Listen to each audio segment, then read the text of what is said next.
नमस्कार दोस्तों, मैं राधेश्याम और अपने यूट्यूब चैनल इंडियन एजुकेशन 789 में आपका हार्दिक स्वागत करता हूं।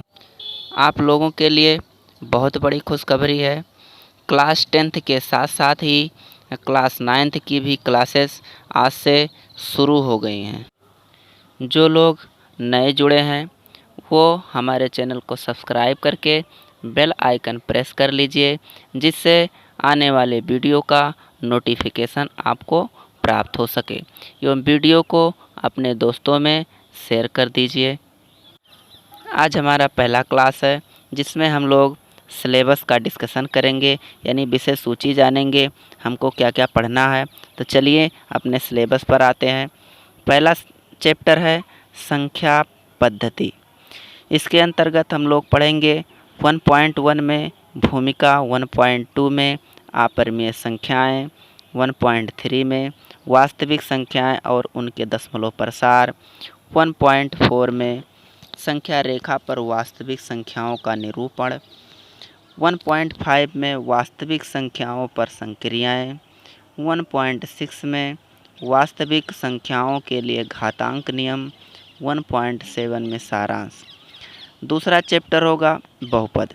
इसके अंतर्गत 2.1 में भूमिका, 2.2 एक चर वाले बहुपद, 2.3 बहुपद के शून्य अंक, 2.4 शेषफल परमेय, 2.5 बहुपदों का गुणनखंडन, 2.6 बीजीय सर्वसमीकाएँ, 2.7 सारांश। तीसरा चैप्टर निर्देशांक ज्यामिति। 3.1 के अंतर्गत भूमिका, 3.2 कार्तीय तल, 3.3 तल में एक बिंदु आलेखित करना जबकि इसके निर्देशांक दिए हुए हों। 3.4 में सारांश पढ़ेंगे। चौथा चैप्टर होगा दो चरों वाले रैखिक समीकरण। इसके अंतर्गत 4.1 में भूमिका, 4.2 में रैखिक समीकरण, 4.3 में रैखिक समीकरण का हल, 4.4 दो चर वाले रैखिक समीकरण का आलेख, 4.5 एक्स अक्ष और वाई अक्ष के समांतर रेखाओं के समीकरण, 4.6 सारांश। पांचवा चैप्टर यूक्लिड की ज्यामिति का परिचय।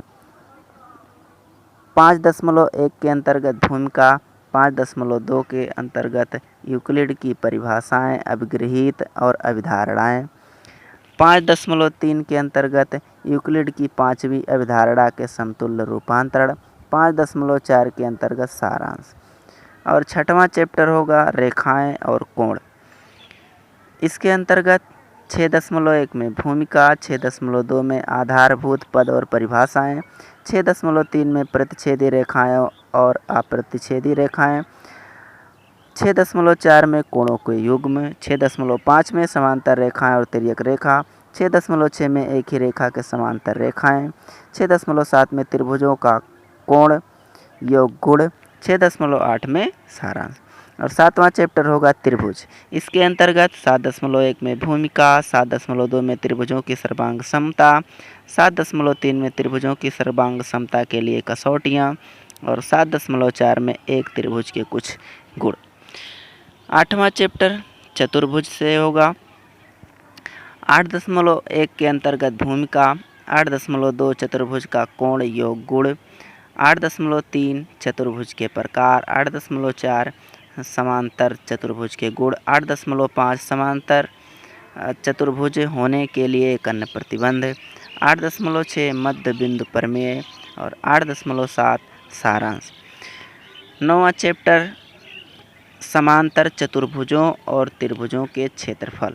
इसके अंतर्गत 9.1 में भूमिका, 9.2 में एक ही आधार पर और एक ही समांतर रेखाओं के बीच आकृतियाँ, 9.3 में एक ही आधार और एक ही समांतर रेखाओं के बीच समांतर चतुर्भुज, 9.4 में एक ही आधार और एक ही समांतर रेखाओं के बीच स्थित त्रिभुज और 9.5 सारांश होगा।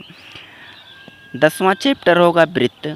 इसके अंतर्गत 10.1 में भूमिका, 10.2 में वृत्त और इससे संबंधित पद, एक पुनरावलोकन, 10.3 जीवा द्वारा एक बिंदु पर आंतरित कोण, 10.4 केंद्र से जीवा पर लंब, 10.5 तीन बिंदुओं से जाने वाला वृत्त, 10.6 समान जीवाएं और उनकी केंद्र से दूरियां, एक वृत्त के चाप द्वारा आंतरित कोण, 10.8 में चक्रीय चतुर्भुज। इसके बाद 11वां चैप्टर होगा रचनाएं।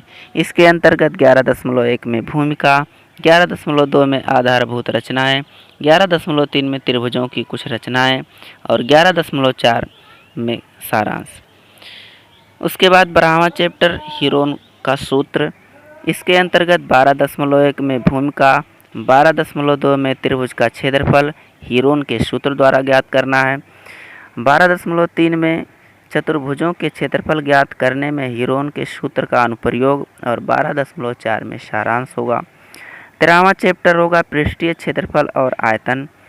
इसके अंतर्गत 13.1 में भूमिका, 13.2 में घनाभ और घन के पृष्ठीय क्षेत्रफल, 13.3 में एक लंब वृत्तीय बेलन का पृष्ठीय क्षेत्रफल, 13.4 में एक लंब वृत्तीय शंकु का पृष्ठीय क्षेत्रफल, 13.5 में गोले का पृष्ठीय क्षेत्रफल, 13.6 में घनाभ का आयतन, 13.7 में बेलन का आयतन, 13.8 में लंब वृत्तीय शंकु का आयतन, 13.9 में गोले का आयतन और 13.10 में सारांश होगा।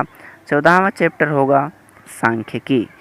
इसके अंतर्गत 14.1 में भूमिका, 14.2 में आंकड़ों का संग्रह, 14.3 में आंकड़ों का प्रस्तुतिकरण और लास्ट चैप्टर होगा प्रायिकता।